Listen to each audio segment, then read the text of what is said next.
جب دنیا میں تشریف لائے آدم علیہ السلام، تو جب وہ تشریف لائے تو ان کے بعد ان کی اولاد کا جو سلسلہ شروع ہوا، تو سب سے پہلا بیٹا پیدا ہوا حابیل، سب سے پہلا بیٹا حابیل۔ آدم علیہ السلام کے بچے جو ہوتے تھے، روز ایک لڑکا ایک لڑکی، روزانہ حضرت حوا حاملہ ہوتی اور شام تک ان کو بچے ہو جائے، 2 بچے۔ اللہ کی قدرت کاملہ ہے، کیونکہ نسل انسانی کو اس وقت بڑھانا تھا، تو روزانہ 2 بچے، ایک لڑکا اور ایک لڑکی۔ پہلے دن پیدا ہوئے حابیل، اور ان کے ساتھ جو پیدا ہوئی وہ اقلیمہ نام سے تھی۔ دوسرے دن جو پیدا ہوئے وہ قابیل، اور اس کے ساتھ یہودا نام کی لڑکی پیدا ہوئی۔ اب قانون شریعت یہ تھا آدم علیہ السلام کی امت کا، امت کون ہے؟ ان کی اولاد ہی۔ اب قانون آدم علیہ السلام چونکہ رسول تھے، شریعت کا قانون یہ تھا کہ آج جو پیدا ہوا لڑکا ہے وہ کل پیدا ہونے والی لڑکی کے ساتھ نکاح کر سکتا ہے۔ سیم ڈے والی لڑکی اس کی سگی بہن مانی جاتی، حالانکہ سب بہن ہیں، لیکن سیم ڈے جو پیدا ہوئی وہ لڑکی اور وہ لڑکا شادی نہیں کر سکتے۔ اور آدم علیہ السلام کی شریعت کا ہی یہ قانون۔ میں یہاں رک کر کے تھوڑی بات بتانا چاہوں گا۔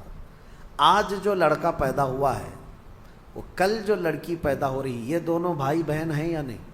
ایک ہی ماں سے ہیں اور ایک ہی باپ سے ہیں، لیکن چونکہ اس وقت کوئی آبادی ہی نہیں تھی، کوئی دوسری آبادی ہی نہیں تھی، شادی ہونا ہے تو انہی میں ہونا ہے، نسل پیدا ہونا ہے تو انہی میں ہونا ہے۔ یہ آدم علیہ السلام کی شریعت میں جائز تھا۔ اب کیا ہمارے لیے یہ جائز ہے کہ آج تم پیدا ہوئے اور 10 سال بعد تمہاری ماں سے دوسری لڑکی پیدا ہوئی تو اس سے تم نکاح کر سکتے ہو، چاہے 50 سال بعد پیدا ہو؟ نہیں، سگی بہن ہے تو اس سے نکاح حرام ہے۔ کل میں نے آپ کو بتایا تھا محرمات عورتیں کیا ہے۔ یہ بات میں اس لیے آپ کے سامنے رکھ رہا ہوں کہ کچھ لوگ جو اپنے آپ کو صوفی کہتے ہیں اور تصوف کا لبادہ اوڑھ کر کے ابھی ایک بہت بڑا ڈھکوسلا چل رہا ہے لوگوں میں گمراہی لانے کے لیے، ان کو شریعت سے کوئی مطلب نہیں ہے۔ وہ کہتے ہیں ہم طریقت والے ہیں، وہ معرفت والے ہیں۔ ان کے ہاں کیا ہے، ایک چیز وہ دلیل کے طور پر لاتے ہیں کہ سجدہ کرنا اپنے پیر و مرشد کو یا قبروں کو یا اولیاء کو جائز ہے۔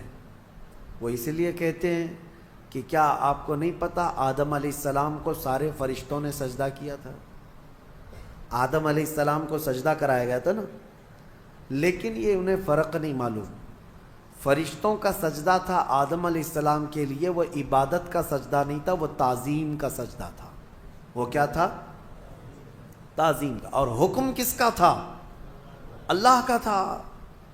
اور پھر ان کے ہاں ایک دلیل ہے، یہ صوفی جو کہتے ہیں، گمراہ لوگوں کے بارے میں کہہ رہا ہوں، جو اوریجنل صوفی ہیں الحمدللہ وہ میرے مصطفیٰ کی شریعت کے پابند ہوتے ہیں۔ اصل صوفی دیکھنا ہو تو غوث اعظم ہے، اصل صوفی سرکار غریب نواز ہے، وہ شریعت پر پورے کامل طور پر پابند تھے۔ اور ایک دلیل وہ یہ دیتے ہیں کہ یوسف علیہ السلام کو ان کے باپ اور ان کے 11 بھائی سارے لوگوں نے سجدہ کیا تھا، وہاں بھی وہ تعظیم کا سجدہ تھا۔ پہلی شریعتوں میں تعظیم کا سجدہ جائز تھا، لیکن میرے مصطفیٰ کی شریعت میں تعظیم کا سجدہ بھی جائز نہیں، تعظیم کا سجدہ بھی جائز نہیں۔ نہ کسی پیر کو، نہ کسی فقیر کو، نہ کسی ولی کو، کسی کو بھی سجدہ کرنا جائز نہیں ہے۔ میں ان کو الزامی جواب کے طور پر یہ کہتا ہوں، جو لوگ کہتے ہیں آدم علیہ السلام کو کیا سجدہ نہیں کیا گیا تھا، تو آدم علیہ السلام کی شریعت پہ چل رہے ہو یا محمد الرسول اللہ کی شریعت پہ چل رہے ہو؟